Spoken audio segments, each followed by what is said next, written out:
নমস্কার। আজ ঠাকুমার ঝুলির একটি গল্প পাঠ করে শোনাব। গল্পটির নাম জুতোর নাম পাদুকা। এক ছিল রাজা, তার নাম হবুচন্দ্র। রাজার যে মন্ত্রী তার নাম গবুচন্দ্র। লোকে বলতো হবুচন্দ্র রাজার, গবুচন্দ্র মন্ত্রী। হবু গবুর রাজ্য। একদিন এই রাজা হবুচন্দ্র দরবারে বসেই তলব করলেন মন্ত্রী গবুচন্দ্রকে। গবু তখন দরবারের বাইরে রোয়াকে দাঁড়িয়ে একটা গাছ পাকা ফজলি আম বেশ তদবির করে খাচ্ছিলেন।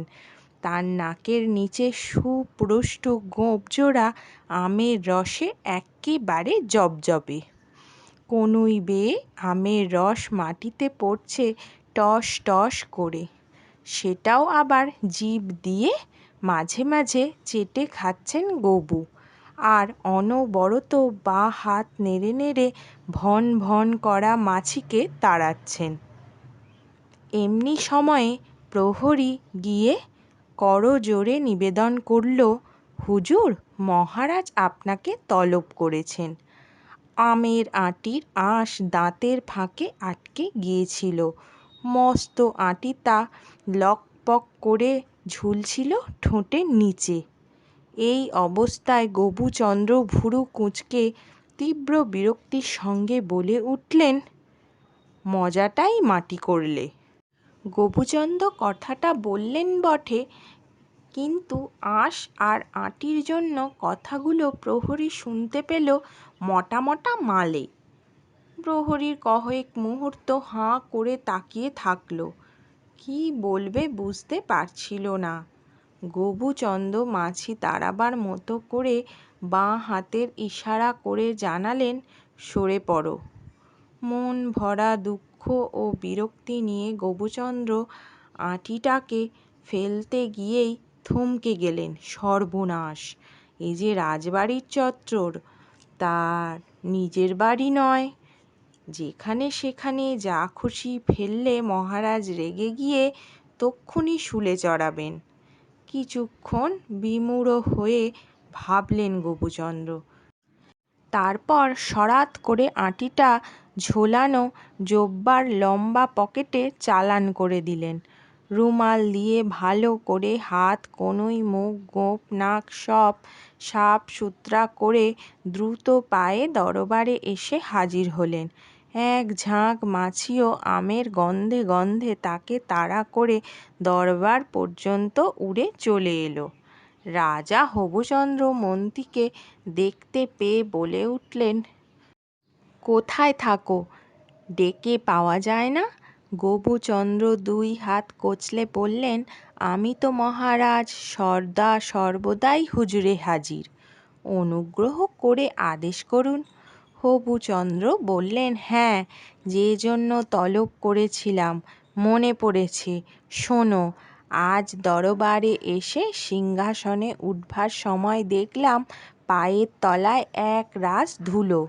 গবুচন্দ্র আঁতকে উঠে বলে উঠলেন, এ কি সর্বনাশ! পায়ের তলায় মাটির ধুলো! সাহস তো বড্ড বেড়েছে দেখছি। মহারাজ আপনার পাকে নোংরা করেছে, আজকে পায়ে আছে, দুদিন বাদে। মহারাজ হবুচন্দ্র খুশি হয়ে বললেন, যথার্থ বলেছ গবু, এবারে এই ধুলোকে জব্দ করতে হবে। তুমি রাজ্য থেকে ধুলো হটাও 2 দিনের মধ্যে। গবুচন্দ্র বললেন, মহারাজ আপনি একদম ভাববেন না, আমি এক্ষুনি সেই ব্যবস্থা করছি। বলে তিনি তক্ষুনি পেয়াদা পাঠিয়ে রাজ্যের ঝাড়ুদারদের সর্দারকে তলব করলেন। সর্দার উপস্থিত হলে গবুচন্দ্র বললেন, তোমার সব লোকজন নিয়ে আজই দেশ শুদ্ধ ঝাঁটা পেটা করে পথের ধুলো দূর করবে।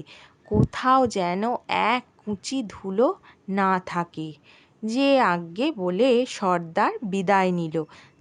তারপরেই শুরু হলো হাজার ঝাড়ুদারের রাজ্য জুড়ে ধুলো অভিযান। দেখতে দেখতে ঝাড়ুর টানে পথের ধুলো আকাশে উঠল। ধুলোয় ধুলো একাকার হয়ে গেল চারিদিক। 1 হাত দূরের কিছু আর নজরে আসে না। হৈ হৈ রই রই রব পড়ে গেল চারিদিকে, কিন্তু ঝাড়ুদারদের রোখে কার সাধ্য? গবুচন্দ্র মন্ত্রীর হুকুম বলে কথা। হৈ হট্টগোল শুনে মহারাজ হবুচন্দ্র রাজবাড়ির জানালা খুলে বাইরে চোখ ফেলতেই হতবাক। এ কী কাণ্ড! বাইরে সব যে ফাঁকা, কেবল পেঁজা পেঁজা মেঘের মতো ধুলোর রাশি। মুহূর্তেই তার চোখে মুখে ধুলো ঢুকে কড়কড় করতে লাগলো। তাড়াতাড়ি জানালা বন্ধ করে রেগে মেগে গবুচন্দ্রকে খবর পাঠালেন।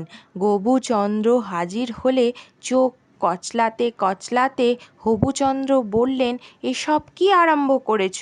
ধুলোর তলায় চাপা পড়ে গেল যে সব। শিগগিরই ঝাড়ুদারদের থামাও, নইলে। গবুচন্দ্র করজোড়ে জানতে চাইল, তাহলে মহারাজ ধুলোর কি হবে? নাকে রুমাল চেপে ধরে হবুচন্দ্র কোনো মতে বললেন, অন্য উপায় করো, 2 দিনের মধ্যেই ধুলো হটাও। গবুচন্দ্র হন্তদন্ত হয়ে ছুটে এসে ঝাড়ুদারদের থামালেন, কিন্তু তখন তার মাথায় ঘুরপাক খাচ্ছে একটাই ভাবনা, ধুলো দূর করবেন কি করে। ভাবতে ভাবতেই 1000 ভিস্তিওয়ালা তলব করে পাঠালেন। ভিস্তিওয়ালারা চোখ রগড়াতে রগড়াতে এসে উপস্থিত হলো। গবুচন্দ্র হুকুম করলেন, তোমরা শিগগিরই জল ছেটাও। জল ঢেলে মাটির ওপরকার যত ধুলো ভালি সব বিদেয় করো। রাজা মশাইয়ের পায়ে যেন ধুলো লাগতে না পারে। ভিস্তিওয়ালারা তখনই মশক বোঝাই জল এনে ঢালতে লাগলো পথে পথে। 1000 মশকের জলে দেখতে দেখতে পথ ঘাট সব ভেসে গেল। লোকজন হাঁটুর উপর কাপড় তুলে চলতে গিয়ে হুমড়ি খেয়ে পড়ে হাত পা ভাঙতে লাগলো। ঘর বাড়ি ভেঙে টাল খেয়ে মানুষ ঘরছাড়া হতে লাগলো। রাজবাড়ির বারমহলে জলের ঢল আছড়ে পড়তে লাগলো সশব্দে। ভেতর মহলে জল ঢুকবো ঢুকবো করছে। কাণ্ড দেখে হবুচন্দ্র রাগে কাঁপতে কাঁপতে গবুকে তলব করলেন। গবুও সঙ্গে সঙ্গে হুজুরে হাজির। রাগে বিরক্তিতে হবুচন্দ্র থমথমে মুখ করে হুংকার ছেড়ে বললেন, এসব তুমি কি আরম্ভ করেছ? তোমাকে ধুলোবালি দূর করতে বলেছি, আর তুমি একবার ধুলোর বালির ঝড় তুলছ। আবার শুরু করেছ বানবন্যা, তোমাকে আমি শুলে চড়াবো। কাতর কণ্ঠে গবুচন্দ্র হাড় জোড় করলেন। হবুচন্দ্র বললেন, কোনো কথা শুনব না। তুমি অন্য কোনো উপায় শিগগির বার করো। 2 দিনের মধ্যে রাজ্যের ধুলো দূর করতে না পারলে তোমায় শুলে চড়ার হুকুম দিয়ে রাখলাম। গবুচন্দ্রের তো মাথায় বাজ পড়ল। এত ভাবনা চিন্তা করে 2টো বুদ্ধি বার করলেন, দুটোই নস্যাৎ হয়ে গেল। এখন তাহলে কি করা যায়? ভেবে ভেবে গবুচন্দ্র মাথার চুল আর চোয়ালের দাড়ি ছিঁড়তে লাগলেন, আর ঘন ঘন পায়চারি করতে লাগলেন। একবার ভাবলেন, রাজামশাইয়ের পা দুটো কেটে বাদ দিয়ে দিলে কেমন হয়? তাহলে তো আর পায়ে ধুলো লাগবার কোনো সমস্যা থাকবে না। পরক্ষণেই ভাবলেন, গোটা রাজ্যের মাটির ওপরে মাদুর বিছিয়ে দিতে হবে, কিন্তু কোনো বুদ্ধি জুৎসই মনে হচ্ছে না। সঙ্গে সঙ্গেই আবার নানান অসুবিধার কথাও মনে পড়ে যাচ্ছে। চিন্তা ভাবনায় গবুচন্দ্রের পাগল হবার অবস্থা দেখা দিল। শেষে বুঝি শুলে চড়েই মরতে হবে।